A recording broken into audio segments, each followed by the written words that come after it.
এক ব্যক্তি প্রচুর ইবাদত করত, আল্লাহ পাক তার ইবাদত করার জন্যে পাহাড়ের চূড়ায় একটা সুন্দর ব্যবস্থাও করে দিয়েছিলেন। সেখানে ডালিম গাছ হতো, ঝর্ণা আসতো, খাবারের কোনো অভাব নাই। হাদিস এসেছে 500 বছর সে ইবাদত করেছে। কত বছর? কিয়ামতের মাঠে এই ব্যক্তির অবস্থা এমন হবে, তাকে জান্নাতে প্রবেশ করানোর জন্য নিয়ে যেতে বলা হবে যাও আমার রহমতে জান্নাতে চলে যাও। আল্লাহ পাক তাকে এই কথাটা বলবেন। কিন্তু এই ব্যক্তি বলবে আমার আমলের কারণে আল্লাহ পাক বলবেন আমার রহমতে জান্নাতে চলে যাও। ব্যক্তি বলবে আমার আমলের কারণে।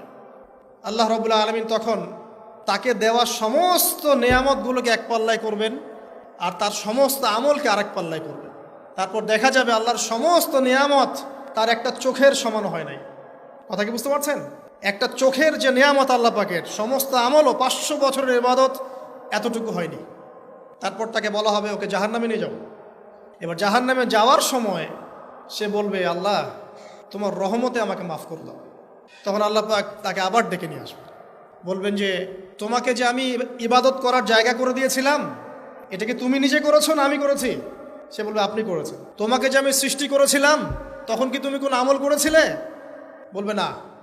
তাহলে তোমাকে যে সৃষ্টি করেছি আমি, এটা কি তোমার আমলের কারণে? না। তোমাকে সারা দুনিয়াতে এত নিয়ামত দিয়েছি, এটা কি তোমার আমলের কারণে? সে বলবে না। তখন তাকে জান্নাতে প্রবেশ করানো হবে।